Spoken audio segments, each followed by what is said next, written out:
Andhra Pradesh BJP రాష్ట్ర అధ్యక్షుడిగా బాధ్యతలు స్వీకరించిన మాధవ్ ఫస్ట్ అటెంప్ట్లోనే ఒక అతిపెద్ద డిమాండ్ అయితే చేశారట. అదేంటి అంటే ఆయన విజయవాడలో పర్యటించారు.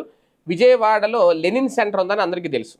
లెనిన్ సెంటర్ అది ఒక పెద్ద ల్యాండ్ మార్క్ కూడా, అక్కడ ఫేమస్ లెనిన్ సెంటర్. అక్కడి నుంచి అటు అలంకార్కి కూడా, లేదంటే ఇటు బీసెంట్ రోడ్కి ఇవన్నీ వెళ్ళేది. అక్కడ ఎక్కువ పుస్తకాలు కూడా అమ్ముతూ ఉంటారు, అందరికీ తెలుసు లెనిన్ సెంటర్ అనేది. అయితే అక్కడికి వెళ్ళిన మాధవ్ విజయవాడ లెనిన్ సెంటర్ పేరు మార్చాలని కోరారు. మన దేశానికి ఎటువంటి సంబంధం లేని లెనిన్ పేరు ప్రముఖ కోడలికి పెట్టడంపై ఆయన అభ్యంతరం వ్యక్తం చేశారు. అయితే మాధవ్ చేసిన డిమాండ్ మీద ఆసక్తికర చర్చ అయితే జరుగుతుంది. విజయవాడలోని ప్రముఖ కోడళ్లలో లెనిన్ సెంటర్ ఒకటి.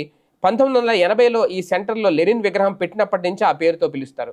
పుస్తక ప్రియులకు, విద్యార్థులు, అలాగే కాంపిటేటివ్ పరీక్షలకు ప్రిపేర్ అవుతున్న వారికి ఈ సెంటర్కి చాలా ఇంపార్టెంట్ ఉంది. విజయవాడ కార్పొరేషన్లో కమ్యూనిస్టులు పరిపాలించిన రోజుల్లో లెనిన్ విగ్రహం ఏర్పాటు చేశారు. దాదాపుగా 40 ఏళ్లుగా ఎంతో ప్రాచుర్యం పొందిన లెనిన్ సెంటర్ పేరు మార్చాలని ఇప్పటివరకు ఎలాంటి ప్రతిపాదన రాలేదు.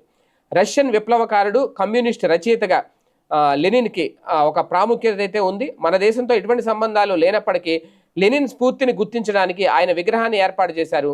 సుమారు 45 ఏళ్లుగా ఈ విగ్రహం నగరంలో అత్యంత ప్రజాదరణ పొందిన ల్యాండ్ మార్కుల్లో ఒకటిగా గుర్తింపు తెచ్చుకుంది. ఎత్తైన వేదికపై నిలబడి ఉన్న ఈ విగ్రహాన్ని స్వచ్ఛమైన నల్ల రంగు పాలరాయితో చెక్కారు. ప్రతి సంవత్సరం మే 1వ తేదీన కార్మిక దినోత్సవాన్ని భారీగా నిర్వహిస్తారు. ఇక ఇంతటి గుర్తింపు ఉన్న కోడల్లో విశ్వనాథ సత్యనారాయణ పేరుగా మార్చాలి అనేది బీజేపీ అధ్యక్షుడు మాధవ్ డిమాండ్ చేశారు.